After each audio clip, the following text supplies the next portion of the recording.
നമ്മളിന്ന് അംഗനവാടി പോവുകയാണേ. ഇസുവിൻ്റെ വെയിറ്റ് ഒന്ന് ചെക്ക് ചെയ്യാൻ വേണ്ടിയിട്ടാട്ടോ.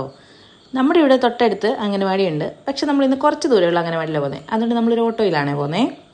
ഞാൻ പിടിച്ചേക്കുന്ന പുള്ളിക്ക് തീരെ ഇങ്ങോട്ട് ഇഷ്ടപ്പെട്ടില്ല എന്ന് തോന്നുന്നു. സ്വന്തമായിട്ട് ഓട്ടോയിൽ പിടിച്ചൊക്കെ ഇരിക്കുന്നത്.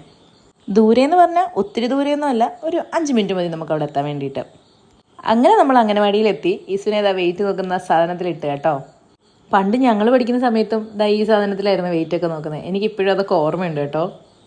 ഇതെൻ്റെ ബെസ്റ്റ് ഫ്രണ്ടിൻ്റെ മോളാണേ. അവൾ ഈ അംഗനവാടിയിലാണ് പഠിക്കുന്നത്. പിന്നെ കുറച്ച് നേരം അവളുടെ അടുത്ത് സംസാരിച്ചു. പിന്നെ നമ്മൾ വീട്ടിലോട്ടിങ്ങ് പോന്നു കേട്ടോ. വീട്ടിലെത്തി ഫുഡൊക്കെ കഴിച്ചിട്ട് വെളിയിൽ ഇങ്ങനെ വെറുതെ ഇരുന്നപ്പോൾ ഇസ് ഒരു കോഴിയെ കണ്ട് അതിനെ ഇങ്ങനെ നിരീക്ഷിച്ചുകൊണ്ടിരിക്കുമായിരുന്നു. പുറത്ത് നല്ല കാറ്റും ഉണ്ടായിരുന്നു. അപ്പോൾ ഈ മരത്തിൻ്റെ ഇലയൊക്കെ അനങ്ങുന്നത് പുള്ളി ഇങ്ങനെ കണ്ടുകൊണ്ടിരിക്കുമായിരുന്നേ. അപ്പോൾ ചെറിയൊരു സൗണ്ടിൽ ഒരു സാധനം വന്ന് മുറ്റത്ത് വീണു. അപ്പോൾ ഇനി വീഴുന്നത് ഇവൻ്റെ തലയിൽ വീഴണ്ടെന്ന് വിചാരിച്ചിട്ട് ഇസുവിനെ അകത്താക്കിയിട്ട് ഞാനൊന്ന് പോയി നോക്കി. ഇതാണ് സാധനം.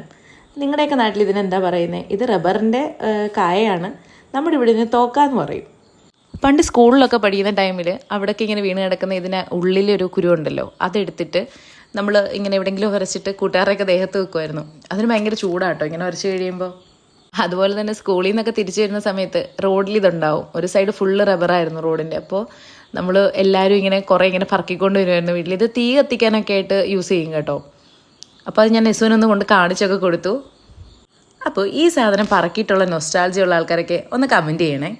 അപ്പോൾ ശരി ഗൈസ്, ബൈ.